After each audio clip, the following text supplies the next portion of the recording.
जोहार नमस्कार। आज सभी का स्वागत है और एक नए टॉपिक के ऊपर में। मैं हूं निखिल और आप देख रहे हैं मेरे channel on the route with Surin. मेरा हिंदी प्रोनाउंसिएशन इतना अच्छा नहीं है, तो मिस्टेक हो तो कृपया मुझे माफ करें।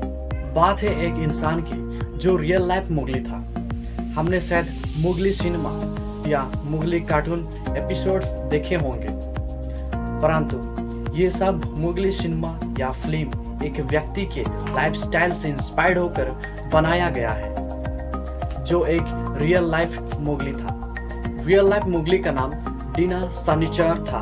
डीना सनीचर को भारत के उत्तर प्रदेश के जंगलों में भेड़ियों द्वारा पाला गया था, जब तक कि 1867 में शिकारियों ने उसे ढूंढकर एक अनाथालय में नहीं लाया। वह बाद में मुगली के चरित्र यानी कि कैरेक्टर के लिए रुडयार्ड किपलिंग्स इंस्पायरेशन यानी कि प्रेरणा के रूप में काम करेंगे। रुडयार्ड किपलिंग्स का नॉवेल द जंगल बुक मुगली की कहानी कहता है। एक लड़का जिसे उनके माता पिता ने छोड़ दिया था और भेड़ियों द्वारा पाला गया था, जबकि उन्हें जानवरों के साम्राज्य के तरीका सिखाए गए थे।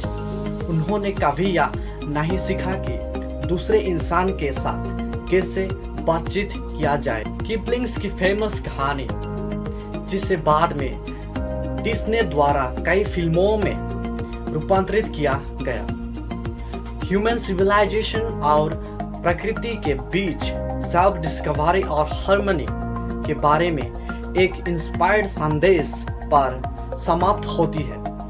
हालांकि कम ही लोग जानते हैं कि यह दुखद सच्ची घटनाओं पर आधारित था।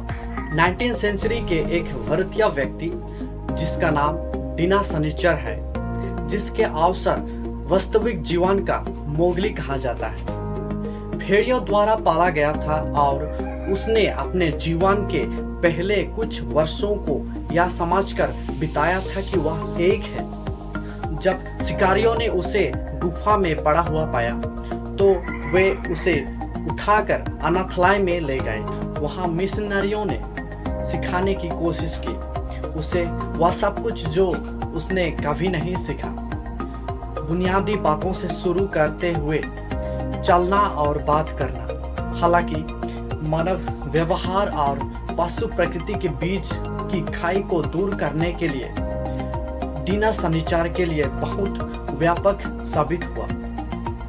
वास्तविक जीवन की कहानी मोगली का अंत डिज्नी वर्जन की तरह समाप्त नहीं हुआ। कैसे डीना सनीचर को भेड़ियों ने पाला और इंसानों ने शिकार किया।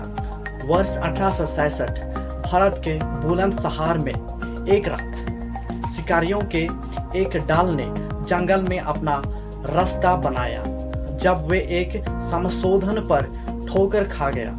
इसके आगे एक गुफा का प्रवेश द्वार था, जो उनका मानना था कि एक अकेला भेड़िया द्वारा सुरक्षा किया जा रहा था। शिकारियों ने आपने पहले से ना सोचा शिकार पर घात लगाने की तैयारी की, लेकिन जब उन्हें पता चला कि यह जानवर बिल्कुल भी जानवर नहीं है, तो उन्हें अपने रास्ते में ही रोक दिया गया।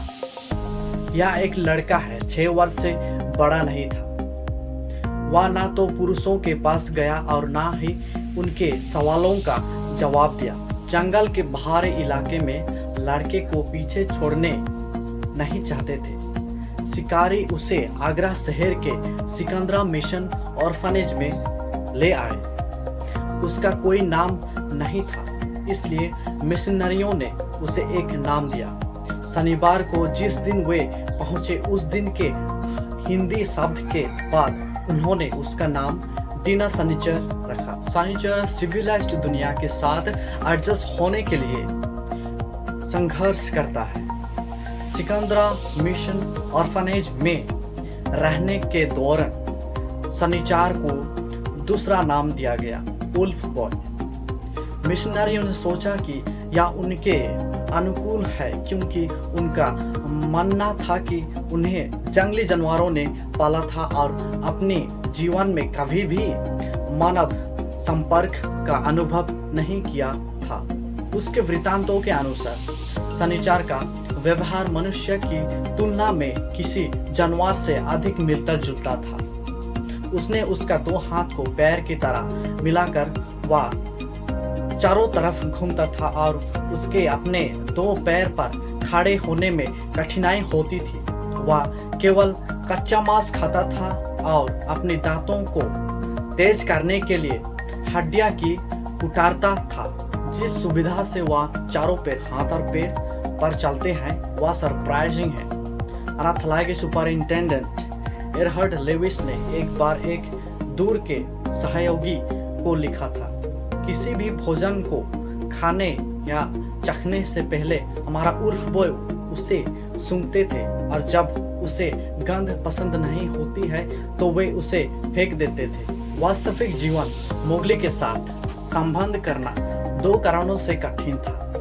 सबसे पहले वह मिशनरियों के सामने भाषा नहीं बोलता था जो उनकी देखभाल कर रहे थे।